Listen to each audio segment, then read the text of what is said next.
Karen thinks my driveway is public property, but she learned the hard way. There are bad neighbors, and then there's Karen-level bad. We all have that one person in our neighborhood, the one who somehow believes that the rules don't apply to them. They cut in line at the grocery store, talk way too loudly on their phone in public, and act like their convenience matters more than basic human decency. Well, my Karen, she wasn't just annoying. She was a living, breathing entitlement tornado that stormed through our street with one goal: to make my life miserable. And it all started with my driveway. It was just another Saturday morning. I was making my usual cup of coffee, enjoying the peaceful silence of my home, when I heard it, the unmistakable honk of a car horn. First, I ignored it. Then, honk, honk, honk. Annoyed, I walked to my window, and there she was, Karen, standing in my driveway, yelling, flailing her arms like a seagull fighting over a French fry. Her oversized SUV was parked directly behind my elderly mother's car, blocking her in completely.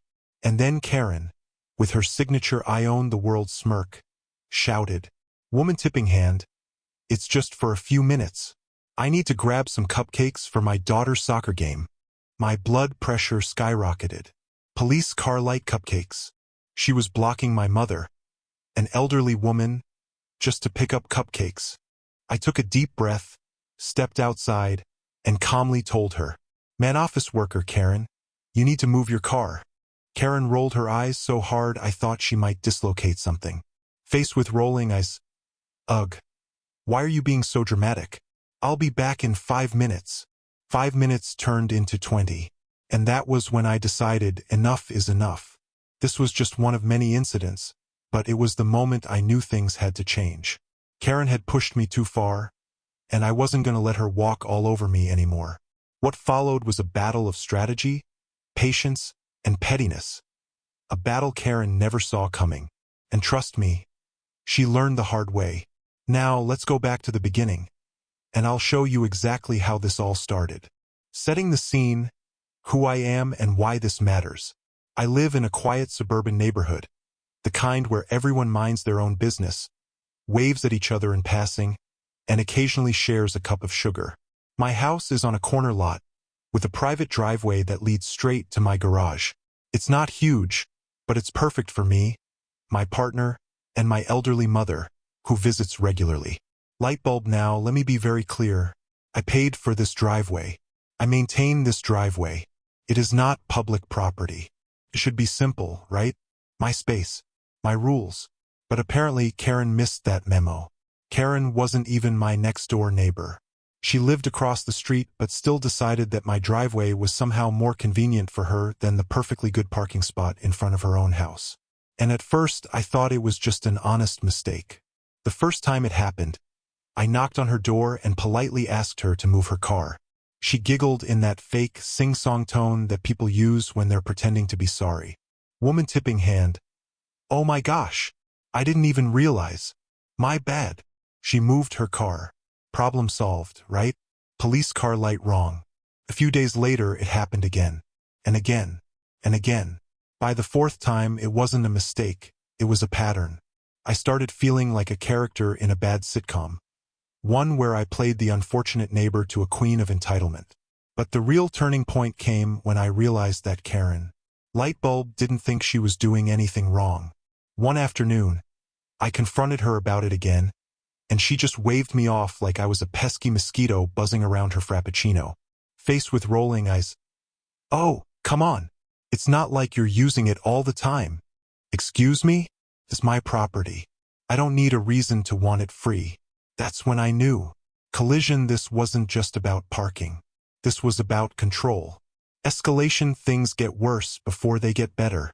When reasoning with Karen didn't work, I decided to document everything. Camera with flash, I took pictures every time she parked there. Open book, I kept a notebook with dates, times, and interactions. Video camera, I installed a security camera, just in case things escalated further. And spoiler alert, they did. Karen, in all her smugness, actually doubled down. One day when I told her, again, to stop parking in my driveway, she crossed her arms, smirked, and said, Woman tipping hand. You know, this isn't really your driveway. I blinked. Excuse me? Karen then proceeded to give me a completely made-up legal argument, claiming that my driveway was actually part of the easement, meaning it wasn't truly mine. Crossmark, she was 100% wrong.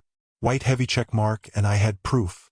So, I decided, rocket, if Karen wanted a fight, I was ready to give her one. The battle escalates. When reasoning fails, action begins. The moment Karen smirked and told me, "This isn't really your driveway," I knew I wasn't dealing with just an inconsiderate neighbor. I was dealing with someone who truly believed she was entitled to my space. And when she blocked my elderly mother's car for the sake of some last-minute cupcakes, that was the breaking point. I had tried reasoning with her. I had tried being civil. I had even attempted to give her the benefit of the doubt. But none of it worked. This wasn't just about inconvenience anymore. It was about control. Karen wanted to see how far she could push before I pushed back. Well, she was about to find out. The setup, gathering my arsenal. If I was going to deal with Karen properly, I needed to prepare. Step 1. Get undeniable proof. Up until this point, I had been snapping pictures and writing down notes every time she parked in my driveway. But I realized that photos weren't enough. She could always claim that the car was there for just a minute or that I was exaggerating. So, I installed a motion-activated security camera aimed straight at the driveway. It wasn't an expensive setup, just a basic camera that recorded whenever it detected movement. But it did the job. Step 2. Confirm the law. Karen had confidently thrown around the term easement, trying to convince me that my driveway wasn't technically mine. I wasn't about to let her gaslight me, so I called my local zoning office to verify. The response? My driveway was 100% private property. No easement, no public access, no shared ownership. And just to be sure, I requested a written confirmation in an official email from the city's zoning department. With those 2 steps done, I was ready. Now all I had to do was wait. The incident that changed everything. It didn't take long. A few days later, I came home after a long day at work, expecting to park in my usual spot. But instead, I found Karen's SUV sitting proudly in my driveway. This time, though, she had taken things to a whole new level. She had parked diagonally across the driveway, blocking the entire space. There was no way for me to squeeze in. And, of course, she was nowhere to be found. I knocked on her door. No answer. I called her phone because at this point, yes, I had saved her number out of necessity. Straight to voicemail. I stood there, staring at her car, my frustration bubbling over. That's when an idea hit me. If Karen wanted to treat my driveway like her personal parking space, then I was going to make sure she got the full experience of what that meant. I parked my car directly behind hers, blocking her in completely. Then, I grabbed a notepad and wrote a short but very clear message. Karen, since you've made yourself comfortable in my driveway, I figured I'd make myself comfortable blocking you in. Let me know when you're ready to talk like an adult. I left the note on her windshield, went inside, and waited. Karen's meltdown, the screaming begins. About 2 hours later, I heard it. A loud, frustrated banging on my front door. I took my time, casually sipping on my coffee before finally opening the door. And there she was, Karen, looking like she had just walked out of a full-blown rage episode. Her face was red, her arms were flailing, and her voice was already at a decibel level normally reserved for emergency sirens. "You can't do this," she shrieked. "That's illegal." I leaned against the doorframe, arms crossed, my expression completely calm. "You're right, Karen. Blocking someone's car is illegal. You know what else is illegal? Trespassing, which is what you do every time you park in my driveway." She sputtered, clearly not expecting me to throw actual logic into the conversation. But, it's not trespassing. I told you, this driveway isn't even private property. I smiled and pulled out my phone, where I had already opened the official email from the zoning office. "According to the city, it is. Would you like me to forward this to you? Or maybe the police?" Karen's face twisted into a perfect mix of panic and indignation. "You're being so unreasonable. she snapped. "I just needed a place to park for a little while. And I just needed my driveway," I replied. Funny how that works. At that point, she knew she had lost this particular battle. With an exaggerated sigh and one last dramatic eye roll, she stomped back to her car and moved it. I thought that was the end of it. But Karen, being Karen, wasn't going to let me win so easily. The final straw, and the sweetest revenge. A few days later, I woke up to find her car in my driveway again. Only this time she had outdone herself. She had parked so aggressively diagonally across the driveway that not even my own car could fit in. She was making a statement. So I decided to make one too. I didn't bother knocking on her door this time. Instead, I made one simple phone call. "Hello? I have a car parked illegally on my private property, and I need it removed." The dispatcher assured me that a tow truck would be there within the hour. I grabbed a lawn chair, poured myself a fresh cup of coffee, and sat on my porch to watch the show unfold. Sure enough, the tow truck arrived right on time. The driver got out, assessed the situation, and began hooking up Karen's precious SUV. And right on cue, as if she had some kind of sixth sense for when she was about to suffer consequences, Karen came bursting out of her house. "What are you doing? You can't tow my car!" she screeched, running toward the truck like she was auditioning for a dramatic soap opera. The tow truck driver didn't even blink. "Ma'am, this car is parked illegally on private property. The owner of the driveway called us." Karen spun around to glare at me, her face an unreadable mix of rage and disbelief. "You can't do this. I'll call the police." I raised an eyebrow. "Please do. I'd love to explain to them why your car keeps trespassing on my property." She tried bargaining, then pleading, then yelling. None of it worked. Within minutes, her car was gone. And Karen?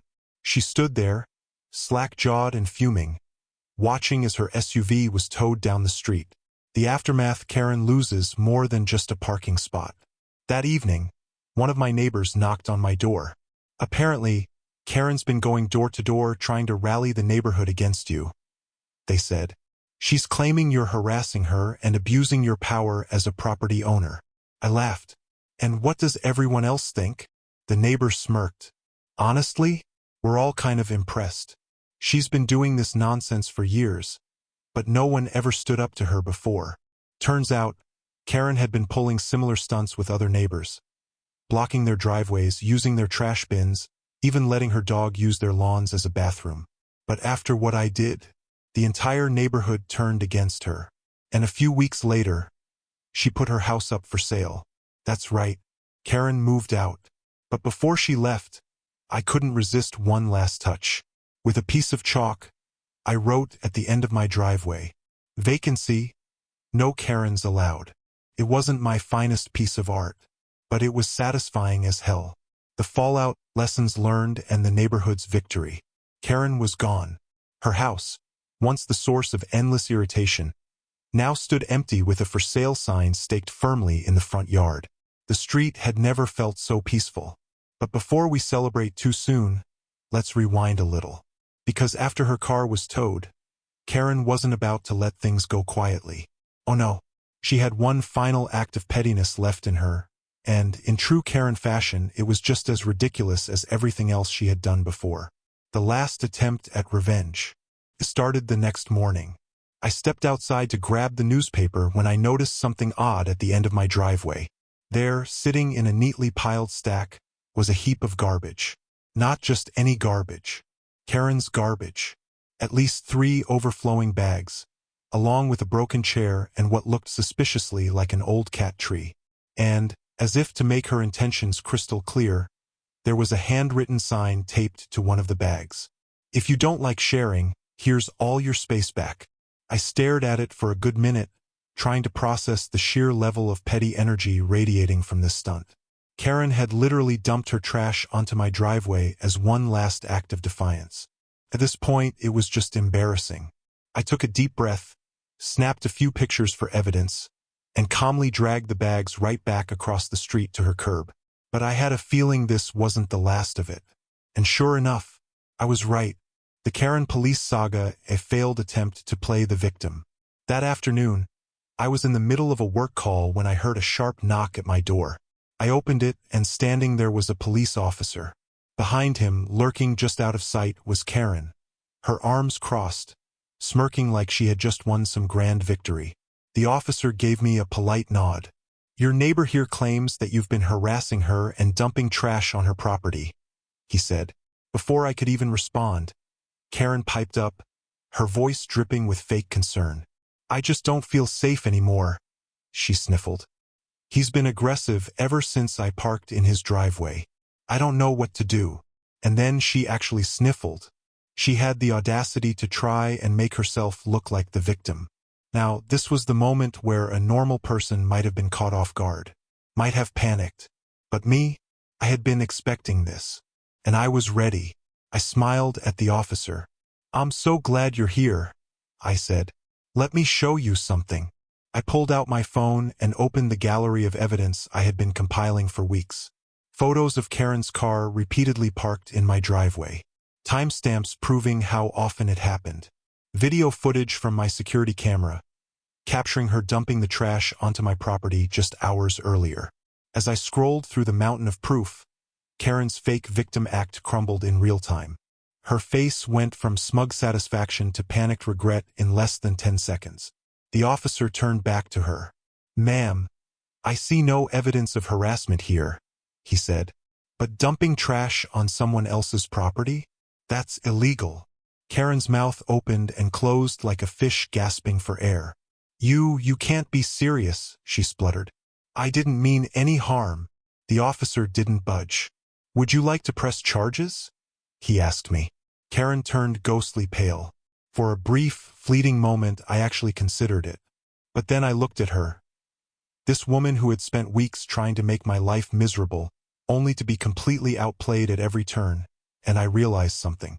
She wasn't worth my time anymore. "No," I said, shaking my head. "I think the officer just wants to make sure we're both following the law. Isn't that right, Karen?" She glared daggers at me, but she didn't say another word. The officer made her clean up every last piece of trash, warned her that another stunt like this could result in an actual fine, and then left. And that, my friends, was the last time Karen ever tried anything directly. The neighborhood's verdict: Karen loses her kingdom. Oh, she still gave me the occasional death glare. She still muttered to herself angrily when she walked past my house. But she never parked in my driveway again. And the best part? Word of Karen's downfall spread through the neighborhood like wildfire. The other neighbors, who had already been fed up with her entitled behavior for years, took it as a green light to start pushing back. The couple next door stopped letting her dog roam onto their lawn. Another neighbor locked their trash bins because Karen had been using them for overflow garbage. A few even started filing official complaints with the HOA about her behavior. Karen, it seemed, had officially lost her queen bee status. And then, one day, a few weeks later, something unexpected happened. A moving truck pulled up in front of her house. At first, I thought maybe she was just redecorating. But no, she was moving out. Apparently, dealing with an entire neighborhood of people who no longer put up with her nonsense was too much for her to handle. And honestly, good. The final goodbye, a personal touch. As the truck pulled away, I couldn't resist one last jab. I grabbed a piece of sidewalk chalk and, in big bold letters at the end of my driveway, I wrote, "Vacancy. No Karens allowed." Was it petty? Absolutely. Did it make the neighbors laugh? Also absolutely. And at the end of the day, that's what mattered. Lessons learned, standing your ground. So what did this whole experience teach me?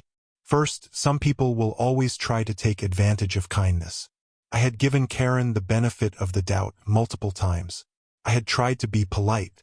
I had tried to be civil. But there comes a point when standing up for yourself isn't just an option. It's a necessity. Second, entitlement only works if people allow it to. Karen had spent years pushing boundaries because no one had ever challenged her. The moment someone finally put their foot down, she lost her power. And finally, documentation is your best friend. Had I not taken photos, recorded videos, and gotten proof in writing, Karen might have actually succeeded in flipping the narrative against me. But because I had the receipts, she didn't stand a chance. Final thoughts, a cautionary tale for future Karens. If there's one thing I hope people take away from this, it's this. You don't have to put up with entitled people. You don't have to tolerate disrespect. And if someone tries to steal your space, figuratively or literally, don't be afraid to fight back. Because at the end of the day, Karen learned her lesson the hard way. And the best part? She'll never be my problem again. Have you ever dealt with a Karen? Drop your worst Karen stories in the comments below. I'd love to hear them. And remember, if you stand your ground, even the biggest Karens eventually have to back down.